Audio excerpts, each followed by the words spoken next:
Shalom Bapak Ibu saudara-saudara yang dikasihi Tuhan, apa kabar? Saya terus berharap Bapak Ibu tetap dalam keadaan sehat dan terus diberkati oleh Tuhan. Kesempatan ini kita akan mendengarkan kesaksian dari seorang Bapak yang beragama Hindu yang berasal dari Bali, yang mana awalnya itu bagi dia kekristenan adalah sesuatu yang lucu, yang tidak masuk akal bagi dia. Bahkan dia begitu benci terhadap kekristenan. Jadi intinya bahwa Bapak ini tak mungkin akan menjadi seorang Kristen. Tapi sungguh luar biasa bahwa kalau Tuhan yang berbicara, Tuhan yang memanggil, tidak ada seorang pun yang akan bisa menghalangi. Kita percaya bahwa setiap orang itu selalu berada di dalam rencana Allah, dan Bapak ini kita percaya bahwa Tuhan sudah memilih untuk diselamatkan. Selamat mendengarkan kesaksiannya.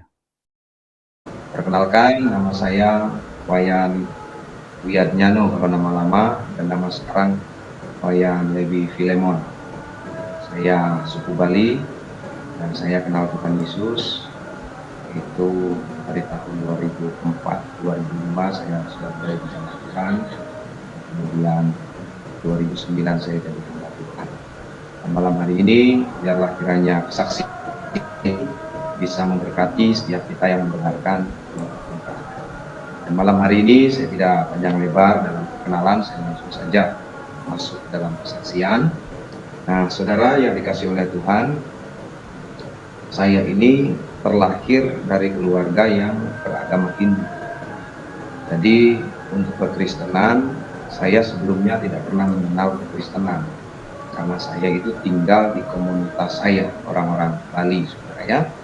Dan kemudian papa saya itu suka pindah-pindah.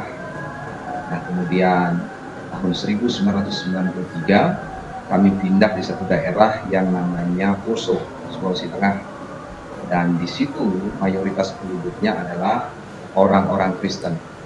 Nah, waktu itu saya masih remaja dan saya mulai punya teman-teman Kristen, dan kemudian saya mulai bergaul di sana.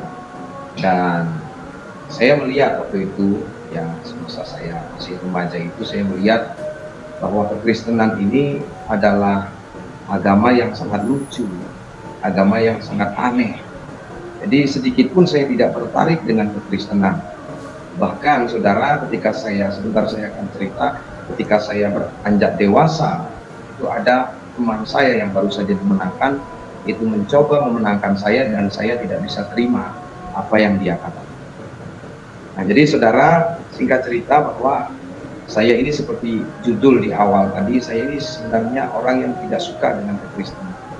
Karena yang pertama, saya melihat agama Kristen itu adalah agama yang lucu, agama yang aneh. Kenapa saya katakan lucu dan aneh? Karena begini, setiap kali saya lihat orang Kristen ibadah, itu selalu nyanyi. Jadi dalam hati saya itu timbul pertanyaan, ini agama apa ini kok kerjanya cuma nyanyi melulu gitu. Hari Minggu di gereja nyanyi, orang nikah nyanyi, bahkan orang mati pun nyanyi, saudara ya. Jadi saya bilang kadang-kala sambil saya ngeledek ya, ke teman-teman saya, ini agama satu ini adalah agama yang tidak pernah sedih. Karena dalam setiap kali apapun yang mereka lakukan di dalam ibadah, selalu nyanyi. Nah, itu yang pertama yang membuat saya tidak tertarik dengan kekristenan. Bahkan saya sangat membenci kekristenan, saudara. Kenapa saya sangat membenci kekristenan? Karena begitu saya beranjak dewasa, anak-anak muda itu punya masa yang dimana dikatakan masa anak-anak muda itu adalah masa-masa nakal saya pada waktu itu. Jadi seringkali saudara, saya bermasalah dengan pemuda-pemuda Kristen, dan kemudian mereka seringkali meledek saya, menghina saya. Jadi itu faktor yang lain juga yang membuat saya tidak tertarik dengan kekristenan. Tapi ada hal ketika saya beranjak dewasa, itu membuat saya lebih tidak tertarik lagi kepada kekristenan, karena melihat Tuhannya orang Kristen itu dari sudut pandang saya sendiri. Jadi saya melihat, saudara, orang Kristen ini seperti orang-orang yang sangat bodoh, saudara, yaitu menurut anggapan saya dulu. Saya berkata, kenapa orang Kristen ini mau menyembah Yesus sebagai Tuhan? Tuhan apa itu? Kok lahirnya di kandang domba? Kalau memang Tuhan kok kenapa dia disalib? Jadi ada begitu banyak hal-hal di dalam hati saya yang membuat saya tidak bisa menerima kekristenan itu dalam hidup saya. Nah, sehingga satu kali saudara, saya diinjili oleh teman saya, tadi saya sudah singgung di awal, dia cerita panjang lebar tentang Tuhan, dan saya nggak bisa nerima. Jadi jujur saudara, saya ini waktu lahir saudara itu sedikit ada kekurangan. Jadi ketika saya bertumbuh saudara, saya menjadi orang yang lemah, dan kemudian kalau saya bengong bisa sampai berjam-jam saya bengong, dan air liur saya itu bisa keluar saudara ya, karena saya bengong. Ya, tapi waktu teman saya ini hina, saya punya keyakinan, di situ lemah saya hilang. Saya jadi marah dan saya nantang dia, saya ngajak berkelahi dia. Tapi teman saya ini mengerti bahwa saya masih dikuasai oleh hal-hal yang bagus. Jadi singkat cerita, saudara, saya diinjili dan saya tidak bisa menerima Injil itu. Karena di dalam hati saya melihat kekristenan ini adalah agama yang aneh. Kekristenan adalah agama yang lucu, dan kemudian kekristenan adalah agama yang menyembah Tuhan yang tidak masuk akal. Menyembah Tuhan di kandang binatang, yang lahir di kandang binatang, dan kemudian pekerjaannya hanya nyanyi-nyanyi. Nah, kemudian saya tekun dengan agama saya merasa nyaman dengan apa yang saya percayai. Dan saya tekun juga untuk, ya kalau di kepercayaan saya yang lama itu, saya berdoa, saya beribadah, saya tekun dengan itu. Dan pada satu kali saudara, saya punya cerita, waktu itu saya sudah menikah, dan kemudian saya jadi penjual buah waktu itu. Jadi saya kirim buah sampai ke kota Gorontalo, dan tiba-tiba usaha itu hancur. Dan kemudian sampai pada akhirnya saya tidak punya apa-apa. Nah, di situ Tuhan mulai berproses dalam hidup saya, dan saya dibawa Tuhan untuk bekerja di sebuah tempat itu di daerah Pantai Timur namanya, di Sulawesi Tengah. Dan di tempat itulah saya bekerja, dan saya kerja di kebunnya orang Kristen, saya tinggal di pondoknya orang Kristen. Nah, di situ awalnya Tuhan memproses hidup saya. Jadi selama saya bekerja di sana, tiba-tiba saya punya anak yang pertama, karena waktu itu saya punya anak baru satu, itu mengalami sakit. Jadi perutnya besar saudara, dan kemudian kami sudah bawa dia ke puskesmas, kami sudah periksakan, dan kemudian bidan kasih obat, dan kemudian tidak sembuh. Dan akhirnya saudara, kami bawa anak itu ke dukun, ke paranormal, di sana juga diobati, dan juga tidak ada hasil apa-apa, tidak ada kesembuhan apa-apa. Dan hari itu saya begitu bergumul dengan sakit penyakit anak saya. Saya pikir tidak ada jalan lagi. Ya, saya pergi ke puskesmas tidak sembuh, saya pergi ke dukun tidak sembuh. Nah, di tengah-tengah pergumulan saya waktu malam itu saya dengan istri saya sedang duduk-duduk di lantai, dan saya melihat di atas lemari, karena saya tinggal di rumahnya, di pondoknya orang Kristen pada waktu itu, saya melihat di atas lemari itu ada Alkitab. Nah, kemudian seperti ada sesuatu yang berbicara di dalam diri saya. Sesuatu itu bicara seperti ini: kalau orang Kristen berdoa, penyakit itu bisa sembuh. Terus saya beritahu istri saya, "Ma, itu ada Alkitab. Katanya kalau orang Kristen berdoa, sakit penyakit bisa sembuh. Ayo kita coba berdoa." Dan akhirnya malam itu saya dengan istri saya berdoa. Saya berdoa, dan puji Tuhan, paginya anak saya sembuh. Tetapi malamnya kembung lagi perutnya. Jadi penyakit anak saya itu perutnya besar kalau malam. Ya. Dan kemudian kami doa lagi malamnya, dan paginya sembuh lagi. Dan begitu terus selama beberapa hari. Dan disitulah saya mulai merasakan ada sebuah sentuhan dalam diri saya. Dan kemudian singkat cerita, kami turun ke bawah, kami turun kepada bos yang punya kebun itu, saya diundang, dan kemudian malamnya saya dapat penglihatan. Jadi itu kira-kira jam setengah 11 atau jam 11, saya sudah lupa jamnya. Di satu malam, saudara, saya lihat cahaya dari atas lubang-lubang jendela, dan cahaya itu jatuh ke tanah, kemudian berubah jadi sosok manusia. Nah, jadi malam itu ketika saya lihat itu, seluruh badan saya ini langsung lemas dan tidak ada energi. Seluruh badan saya ini lemas dan tidak ada kekuatan. Dan kemudian perlahan-lahan sosok itu mulai mendekati hidup saya. Dan kemudian dia bilang ke saya, Ayan, dia bilang perlahan, nggak seperti suara saya ini sudah. Dia bilang perlahan. Dia bilang, Wayan, kamu sudah akan diselamatkan. Cuma sekarang kamu belum mengerti. Dan kalau sudah mengerti, rajin-rajin berdoa karena Tuhan punya rencana dalam. Nah, saudara, sekujur badan saya ini lemas, dan kemudian ketika dia keluar dari kamar tempat saya tidur, baru kekuatan saya pulih. Jadi ketika kekuatan saya pulih kembali, saya kasih bangun istri saya. Dan istri saya dalam keadaan setengah mengantuk, dia tidak terlalu hiraukan apa yang saya katakan. Dan akhirnya pagi-pagi baru saya cerita dan kami kembali ke pondok. Ya. Dan di pondok itu saya bilang sama istri saya, Tuhannya orang Kristen sudah datang. Jadi tolong buatkan saya, kalau di kepercayaan saya yang lama itu sesajen untuk berluhur dan kita semua. Minta maaf saya sedikit cerita tentang kepercayaan saya yang lama, bukan berarti mau minggu apa, tidak ada niat saya untuk itu, tapi ini semata-mata berbagi bahwa saya punya cerita di sana. Jadi kami buatlah sebuah ritual kecilan, kami buat sesuatu di sana dan kami panggil leluhur, dan kemudian tidak ada apa-apa itu. Dan kemudian anak saya, saudara, itu masih tetap sakit. Dan ternyata, saudara, singkat cerita, saya mulai, itulah, ada sentuhan rohani dalam hidup saya. Saya mulai seperti terpanggil, saudara. Saya mulai, meskipun di dalam hati jengkel, sedikit masih ada kebencian, tetapi ada sesuatu yang menarik saya untuk berharap kepada Yesus ini.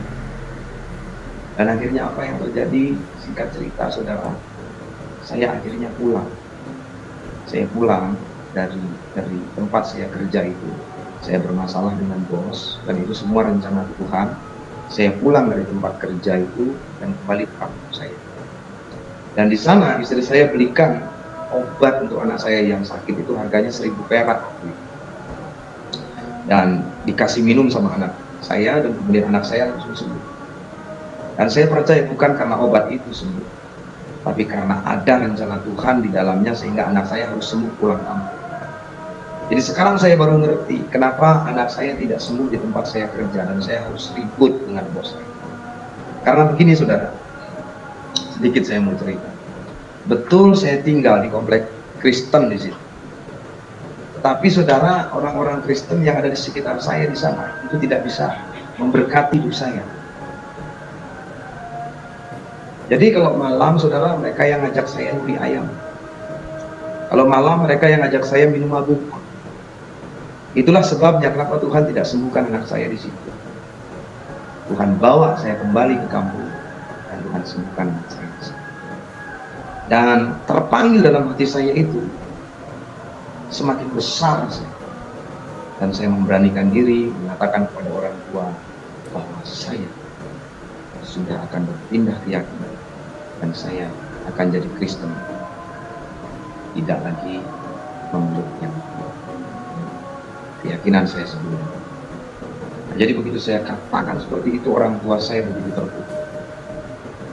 Dia bilang, kamu anak sulung, kamu anak pertama, kamu tidak memikirkan nama baik keluarga, apa jadinya?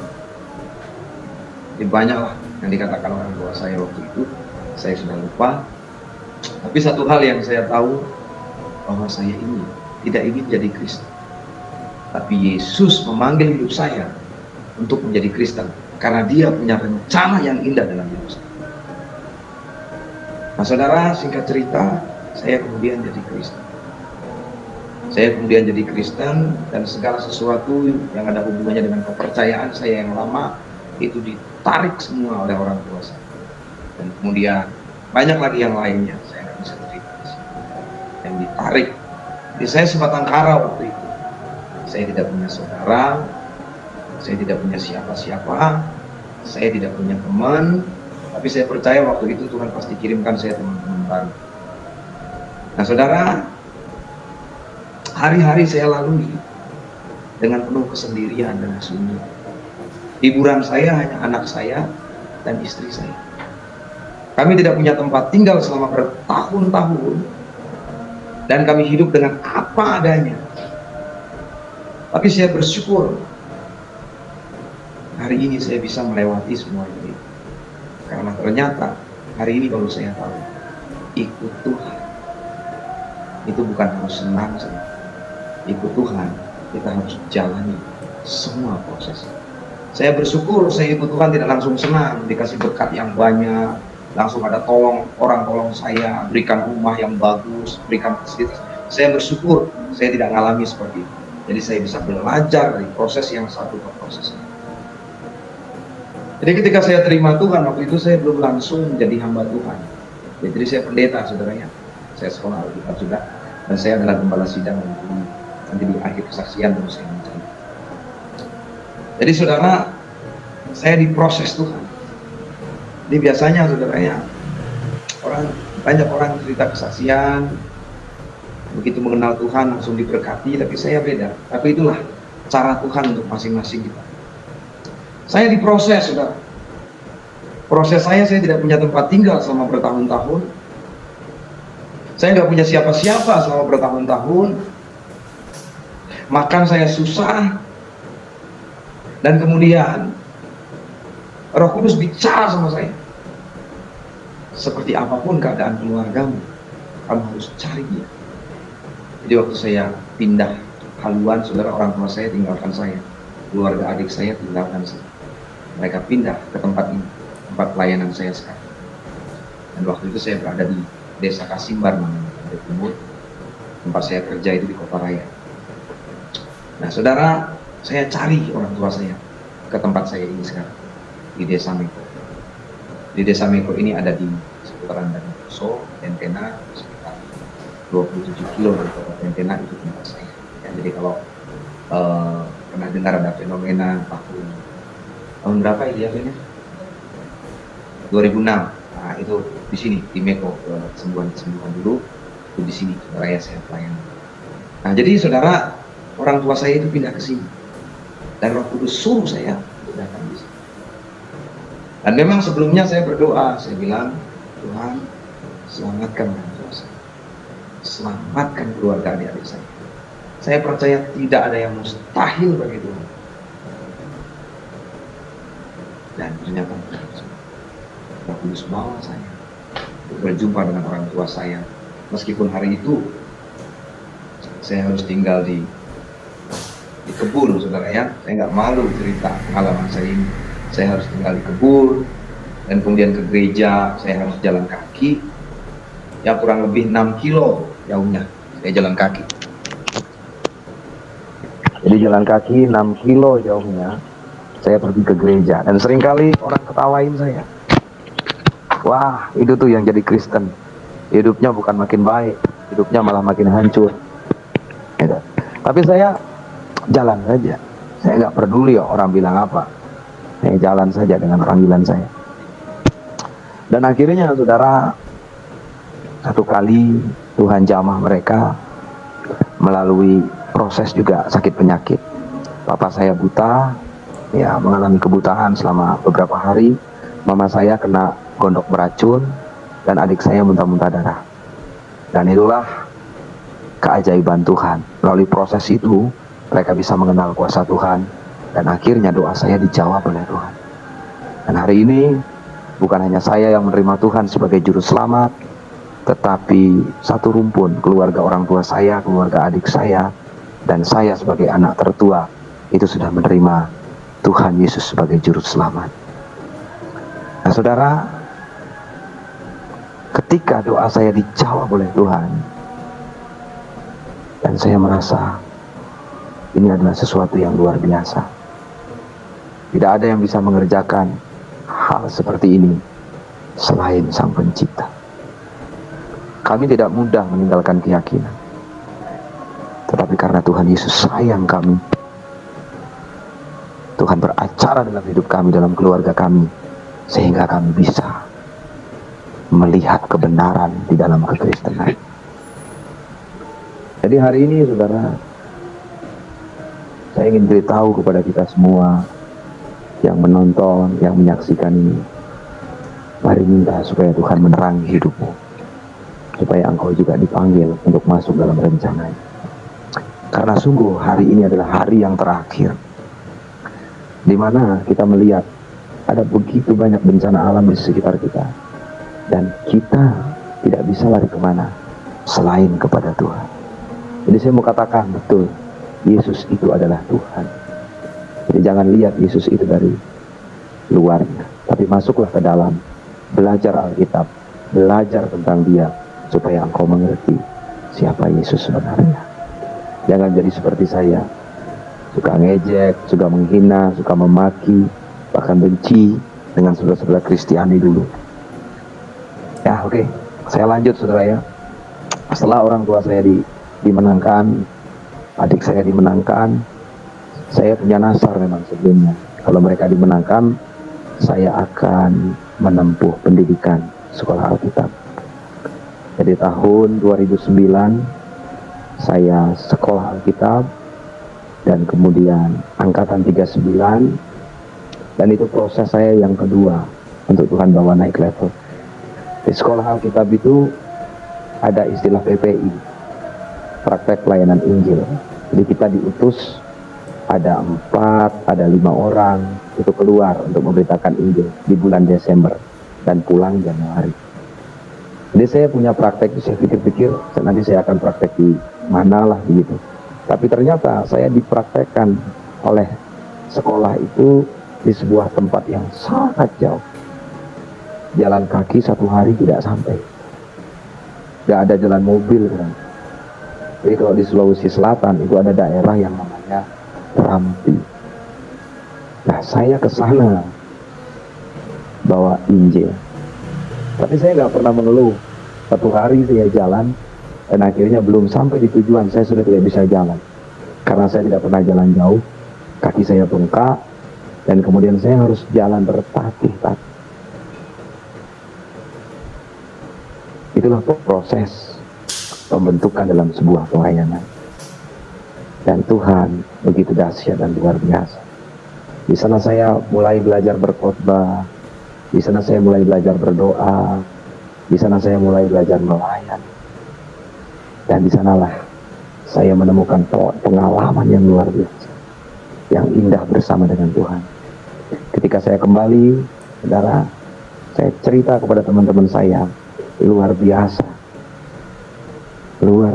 Tuhan bawa saya praktek ke sebuah daerah yang betul-betul dengan kekuatan manusia sudah tidak mampu dan saya. Jadi saya hanya berserah kepada kekuatan Tuhan. Nah akhirnya saudara yang dikasih oleh Tuhan, saya mulai diajar oleh Tuhan untuk berdoa pelepasan, mulai diajar oleh Tuhan untuk doa-doa profetik, mulai diajar oleh Tuhan untuk melayani penginjilan pribadi.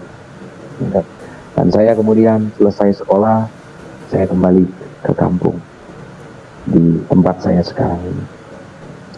Dan kemudian saudara, saya mulai belajar melayani Tuhan.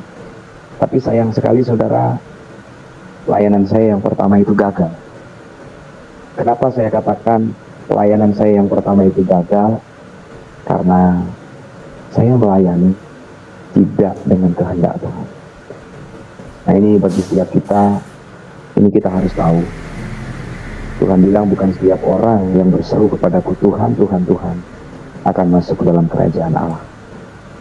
Di kerajaan Allah itu sebelum kita alami di sana, di bumi ini, itu bisa kita alami. Karena doa Bapa kami berkata, jadilah kehendak-Mu di bumi seperti di surga. Nah, jadi saya melayani tapi tidak dalam kehendak Tuhan. Jadi saya tidak bisa merasakan bagaimana sih pelayanan itu. Bagaimana sih kegerakan itu, saya nggak bisa merasakan itu. Saya pindah ke sebuah tempat yang namanya Badak, itu kira-kira setengah hari dari tempat ini, saudara. Saya pelayanan di sana.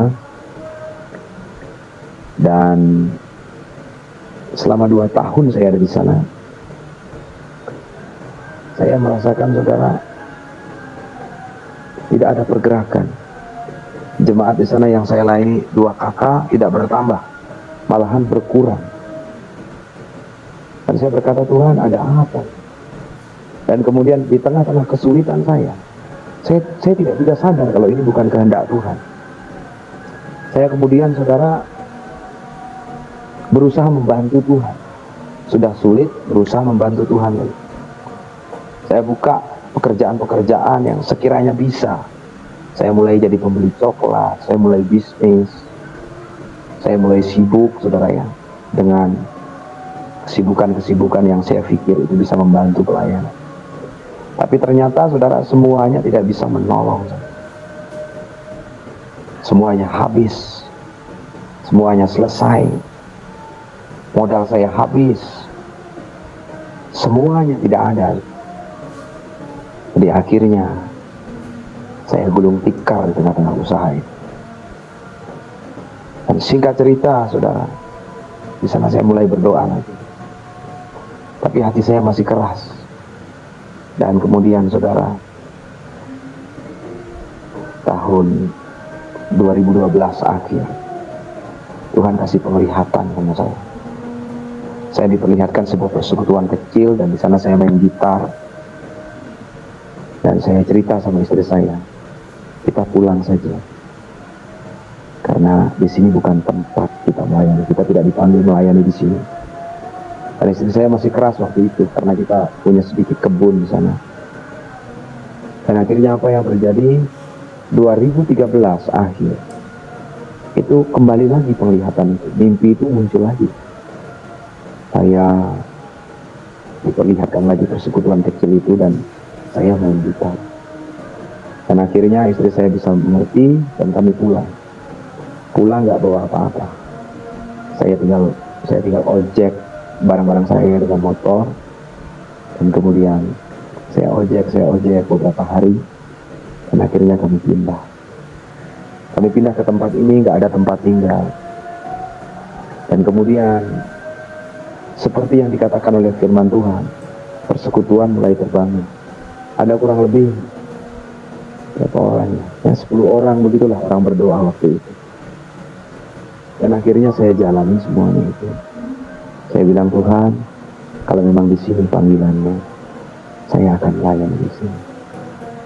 Nah, pada bagian ini, satu pesan saya bagi saudara-saudara saya yang dimanapun melayani. Seringkali, saudara, kita melayani, kita lupa tanya kehendak Tuhan. Kita seringkali jalan dengan kehendak kita, sehingga pelayanan kita sulit untuk diberkati. Dan akhirnya di situ, saudara, saya memulai pelayanan betul-betul dari nol.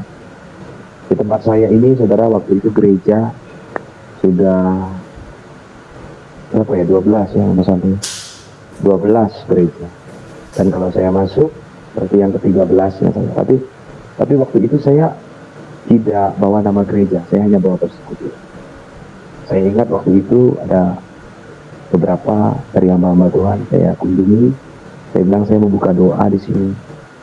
Tapi pada akhirnya saya nggak bisa bekerja sama dengan mereka karena mungkin ya panggilan kita beda-beda. Dan akhirnya saya bukalah doa itu. Dan di tengah-tengah kesengsaraan saya mulai menyerah kepada Tuhan. Saya mulai angkat tangan saya, Tuhan, hari ini kehendak-Mu yang jadi. Saya sudah susah, tapi saya berusaha untuk mempercayai Tuhan. Tadi ada yang terlewatkan, saudara. Proses saya itu, saudara, bukan cuma tidak punya tempat tinggal, bukan cuma makan pas-pasan, Tapi anak-anak saya 2 itu diambil oleh Tuhan. Jadi anak saya yang kedua dengan anak yang ketiga itu diambil oleh Tuhan. Sakit sekali. Anak saya yang kedua itu saudara, masih susahnya saya.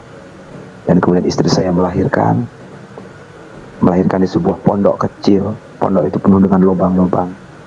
Jadi orang liatin itu, dari lubang-lubang itu istri saya melahirkan. Matanya anak-anak pada ngintip semua. Dan waktu keluar anak saya, itu otaknya, saudara, minta maaf saudara, otaknya ini itu ada di luar kepala. Saya langsung shock, saudara. Saya bilang, Tuhan, itu. Nah, itu proses saya, saudara ya. Proses itu memang tidak enak.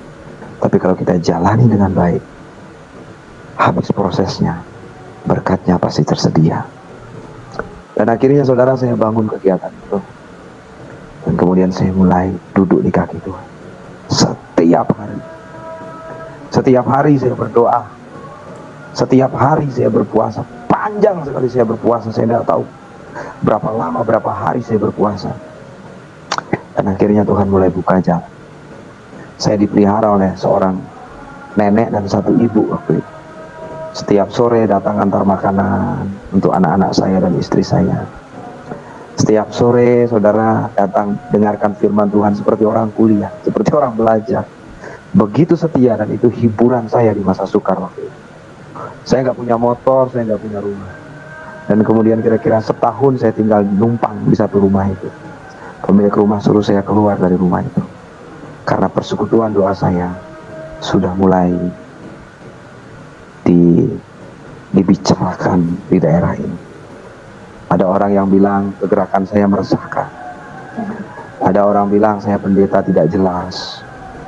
Ada orang bilang saya ini pemecah belah gereja. Pokoknya banyak lah. Ada orang bilang saya jelmaan Lucifer. Bahkan ada orang bilang kami ibadah telanjang-telanjang. Dan kemudian sampai pada akhirnya saudara, saya dipanggil. Saya dipanggil di kantor desa. Dan kemudian anggota saya juga dipanggil. Kami ada yang dipanggil di polsek. Dan kami diproses di situ. Nah, seumur-umur saudara, saya baru kali itu gara-gara ibadah saya diproses. Gara-gara ibadah saya ditentang. Jadi hati-hati saudara ya, berdoa supaya jangan ada roh Farisi masuk dalam hidup kita. Karena roh Farisi itu gak bisa lihat kebenaran, gak bisa lihat hadirat. Dan itu yang terjadi hari-hari ini di tengah-tengah gereja Tuhan. Saya diproses saudara. Dan waktu itu yang proses saya bukan hamba-hamba Tuhan, pemerintah, tapi atas laporan gereja-gereja. Saya diproses dan saya diam saja. Saya gak menjawab sepatah kata pun.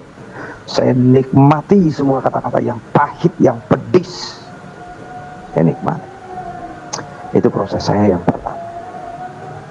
Dan kemudian beberapa dari pemerintah setempat mengatakan, kalau kamu masih mau ada pelayananmu di sini, kamu harus urus legalitas. Jadi mau nggak mau, saya harus urus legalitas gereja. Jadi saya mulailah urus itu dan akhirnya terbuka gereja. Jadi jemaat awal itu ya 2-3 ekor saudara. Seperti Daud mengembala 2-3 ekor domba, tapi dia bertanggung jawab atas domba-domba itu. Dia nggak biarkan ada serigala, ada beruang, ya, memangsa apa yang dia percayakan. Itu yang saya lakukan. 2-3 ekor saya jaga dengan baik. Saya ajar dia doa, saya ajar dia penyembahan, saya ajar mereka untuk melayani penginjilan secara pribadi. Dan akhirnya Tuhan jawab semua doa-doa. Jadi saudara, satu kali saya dipanggil pelayanan ke kota Palu, tapi bukan KKR ya, di gereja-gereja. Saya dipanggil untuk doakan seseorang, dan orang itu kerasukan. Dan akhirnya saya berangkat ke Palu. Dan akhirnya apa yang terjadi, sampai di sana saya doakan orang itu. Hari itu saudara, setannya langsung keluar karena kuasa Yesus bekerja di sana, dan saya sendiri yang berdoa heran. Luar biasa Tuhan. Akhirnya saudara, singkat cerita, mereka menerima Tuhan Yesus hari itu. Mereka memberi diri dibaptis, bukan hanya yang kerasukan, tapi saudara-saudaranya ada 3 orang. Jadi hari itu ada 4 jiwa yang diberikan bagi Tuhan. Dan singkat cerita saudara, mereka berkata, Pak kalau mau datang ke tempat kami. Di tempat kami banyak yang seperti ini. Dan akhirnya saudara, saya tanpa pikir panjang, karena ada sesuatu yang memenuhi dalam hati saya, yaitu sukacita saudara ya. Saya bilang, ayo kita berangkat. Nah, waktu itu saya bawa teman saya, seorang polisi, kita berangkat ke sana. Dan di sana saudara, saya kira hanya berdoa biasa dari rumah ke rumah, dari pribadi ke pribadi. Ternyata mereka setting di sana pelayanan itu dalam bentuk KKR. Saudara. Saya lihat orang banyak sekali, ada orang gila saudara, ada orang sakit saudara. Ini sebentar saudara, mungkin ada tayangan video pelayanan saya, itu ada puluhan orang disembuhkan pada waktu itu. Dan ada videonya saudara yang diliput oleh seseorang, dan itu saya ambil. Nah singkat cerita saudara, saya pelayanan di sana saudara. Pertama kali itu saudara, saya hanya pakai baju kaos oblong dan sininya robek saudara. Ya, karena saya nggak punya persiapan. Saya hanya datang mau doa, saya pikir hanya mau doa. Dan kemudian pakai sandal jepit saudara, sandal kodok kalau istilahnya di sini. Ya kalau Jakarta apa itu istilahnya ya, sandal kodok ya kalau istilahnya di sini. Nah jadi saudara, saya pelayanan, saya berdoa, saya khotbah saudara, dan mujizat Tuhan bekerja begitu dahsyat dan luar biasa. Puluhan orang disembuhkan malam itu saudara. Ada begitu banyak orang dilepaskan dari roh-roh jahat. Dan akhirnya saya tinggal di sana selama beberapa hari. Jadi hari itu adalah hari yang cukup bersejarah bagi hidup saya, yang begitu luar biasa. Pokoknya orang saudara antri saudara minta didoakan. Orang antri bukan cuma didoakan, tapi sebagian dari mereka minta dibaptis. Mereka yang minta dibaptis. Dan akhirnya dibaptis banyaknya saudara. Satu hari saya baptis biasa sampai 25 saudara. Itu kalau Tuhan melawat sesuatu. Dan akhirnya saya pulang. Dan sebulan sekali saya tetap punya pelayanan KKR di daerah itu. Dan dari video saya itu saudara, saya mulai diangkat oleh Tuhan. Dan akhirnya pelayanan yang ada di tempat ini, tempat saya sekarang, itu perlahan-lahan diberkati oleh Tuhan.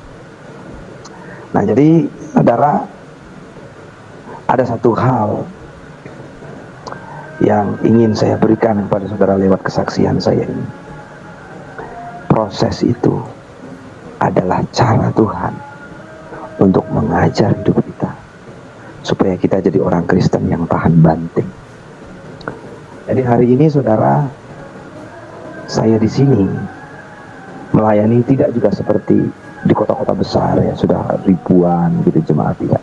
Tapi saya bersyukur saya bisa melihat buah-buah dari pelayanan yang saya kerjakan. Gitu.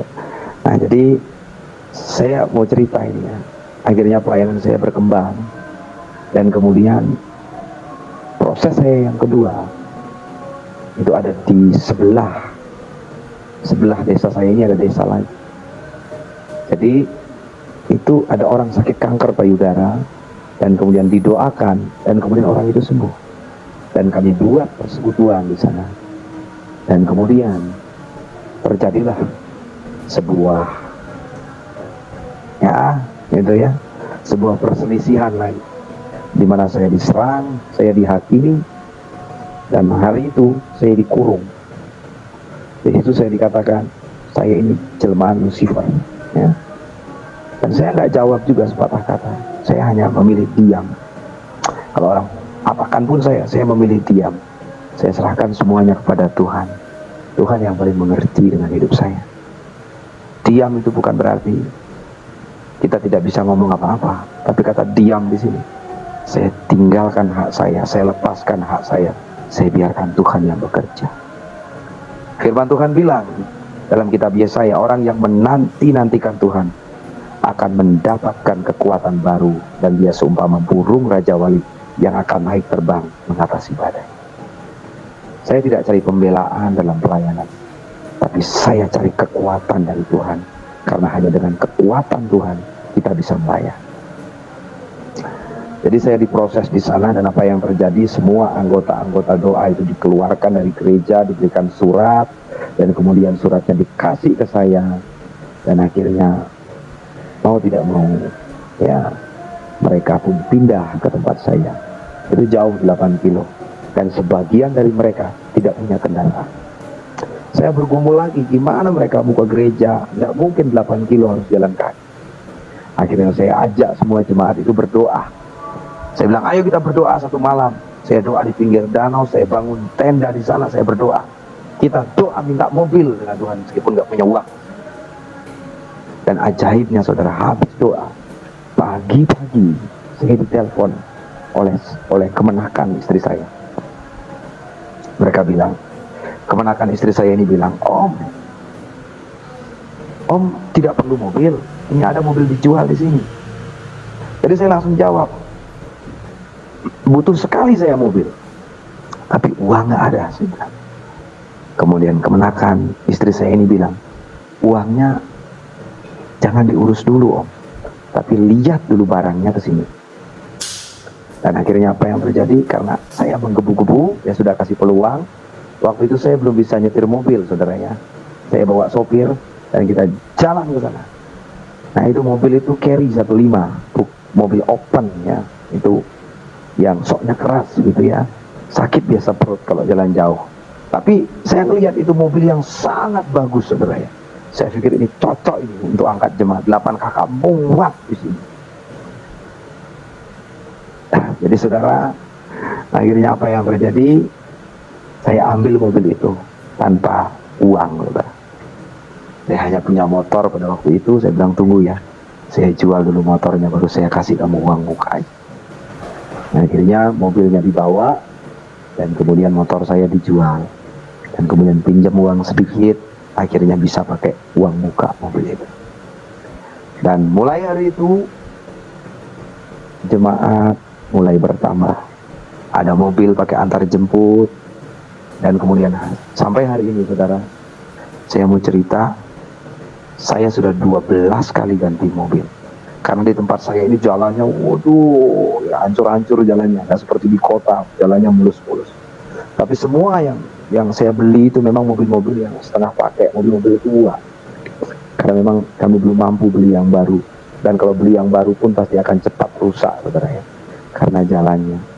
Dan kemudian saudara, singkat cerita, saya mulai punya pelayanan yang cukup bagus. Orang-orang mulai berdatangan. Jadi orang dari seberang-seberang ya, seberang desa itu ibadah juga di sini. Dan kemudian Tuhan mulai percayakan saya pelayanan penginjilan keluar daerah ini. Tuhan mulai percayakan saya jadi pembicara-pembicara seminar seputaran Sulawesi Tengah lah, belum keluar saudara ya. Ya, tapi saya bersyukur saya bisa melayani Tuhan, dan Tuhan bisa memilih saya untuk menjadi seseorang yang berarti.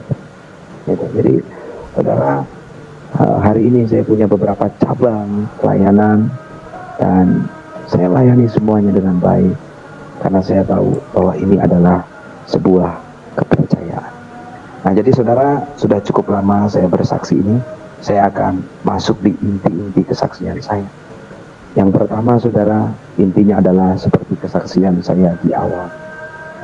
Saya tidak pernah bisa mengerti kekristenan kalau saya terus pakai logika saya.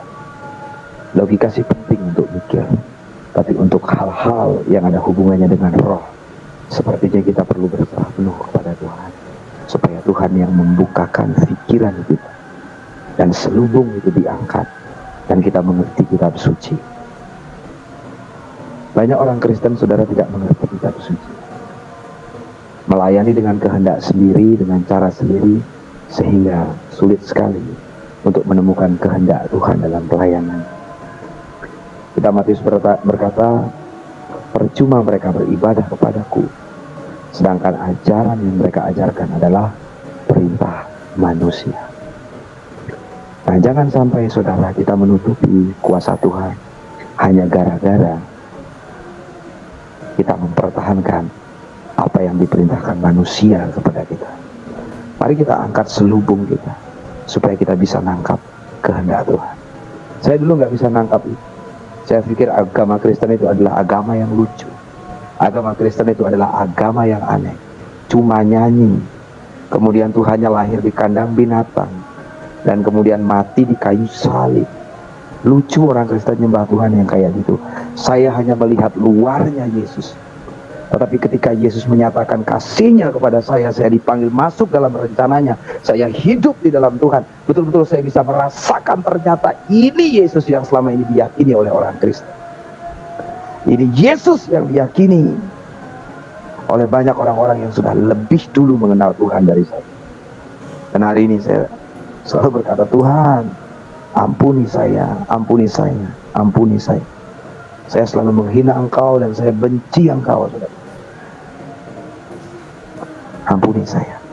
Dan hari ini, saudara, agama yang dulu saya benci, atau pribadi yang dulu saya benci, pribadi itu yang kemudian mengangkat hidup saya. Pribadi yang dulu saya hina-hina, pribadi itu justru yang mempromosikan hidup saya. Pribadi yang selama ini, saudara, yang seringkali, saudara, saya ceritakan yang jelek-jelek, justru pribadi ini hari ini yang memberkati hidup saya. Saya merasa, saudara, bahwa Yesus itu betul-betul luar biasa, saudara. Sehingga saya sekeluarga hari ini bersama dengan istri saya itu menyerahkan betul-betul totalitas saya kepada Tuhan. Nggak ada yang lain, saudara. Nah, jadi saudara yang dikasih oleh Tuhan, mungkin ini sedikit kesaksian yang bisa saya bagikan kepada saudara. Dan semoga kesaksian ini bisa memberkati semua kita dimanapun berada. Jadi kesaksian ini. Demikian kesaksian Bapak ini, semoga bermanfaat, boleh memberkati kita sekalian, supaya kita pun semakin semangat, semakin kuat, semakin bertumbuh dalam iman kepada Yesus Kristus. Kita bersyukur sebagai orang Kristen bahwa kita adalah orang-orang yang sudah diselamatkan oleh Tuhan, karena hanya di dalam Yesus Kristus saja ada keselamatan. Karena itu teruslah beritakan Injil, teruslah beritakan keselamatan, supaya semakin banyak jiwa yang datang kepada Tuhan. Jangan lupa terus dukung channel ini, saudara-saudara, dengan cara like, subscribe, dan share, supaya saudara terus mendapat notifikasi video-video terbaru dari saya. Dan terlebih channel ini akan terus berkembang ke depan dan menjadi saluran berkat bagi banyak orang. Tuhan Yesus memberkati.